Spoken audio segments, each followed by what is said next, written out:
want to bring in Sanjay Jha into this conversation because it seems, the argument right now is not whether Gita Press is deserving to be feted and awarded and celebrated.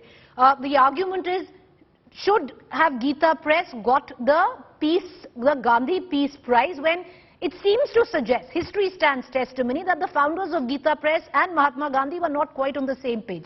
Sanjay Jha, what is the problem? Is the problem with Gita Press, or is the problem with the fact that Gita Press has been feted with the Gandhi Peace Prize? I think, Preeti, you have frankly nailed the entire issue at the very beginning. The problem is the contradiction between what the Gita Press stood for and what Gandhiji stood for. And I think the BJP, which obviously is both illiterate or ignorant of India's political past, tries to always kind of conflate, personalities and issues merely because for them it is a propaganda tool. Now, I have read Akshay Mukul's, I would not say the entire book, I have read sections of it. I have read several of his interviews, and Akshay Mukul has publicly stated in several of his interviews, and I hope the BJP won't challenge that because he's done a deep research on it, that the Gita Press was a political project. It had a very strong, deep relationship with the Janasangh, with the Hindu Mahasabha, with the RSS, and later on the BJP. So let's get this very clear. It's unambiguous. It was a political project. Now, I'm not going to mention about the people arrested after Gandhiji's assassination, etc. You've already mentioned that. But look at two other factors. The Gita Press actually talked about violence against Muslims. And they did in their 13th issue that came out in 1946.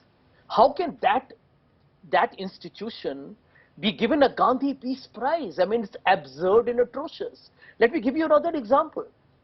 The Hindu Code Bill, the Gita Press, or I would say here Kalyan, the magazine or the newspaper, attacked Baba Sahib Ambedkar because they thought he was the brainchild or the brain trust of the entire reformative Hindu personal law. So you are finding here examples where the Gandhi's tolerance for the Dalits and the Adivasis, etc., and the Harijans, and you look at Gandhi's entire approach to ensuring that the caste system in the country had to be challenged, was exactly diametrically opposite of what was happening here.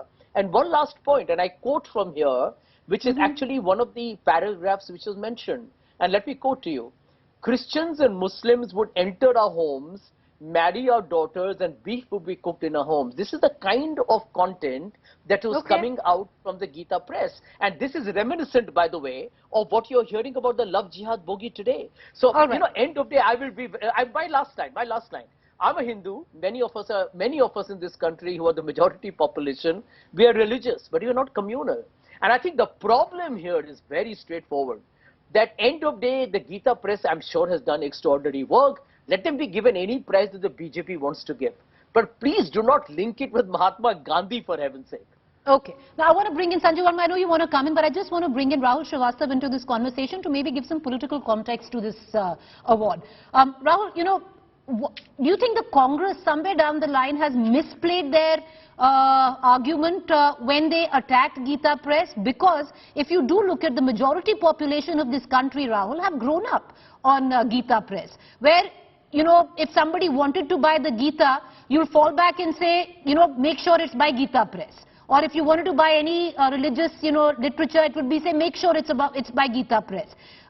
Nobody is questioning whether Gita Press deserves to be awarded, but to give it an award by Gandhi, where history stands testimony that Gandhi really wasn't on the same page with the founders of Gita Press on multiple issues. Preeti, I think this whole issue has multiple layers of confusion and political notes to it. Nearly 41 crore books published, 16 crore Bhagavad Gitas published, 15 languages. You see, the Gita Press has worked for the Sanatan Dharma, promoting it, and I don't think that Sanatan Dharma promotes violence or anything which Gandhi did not like.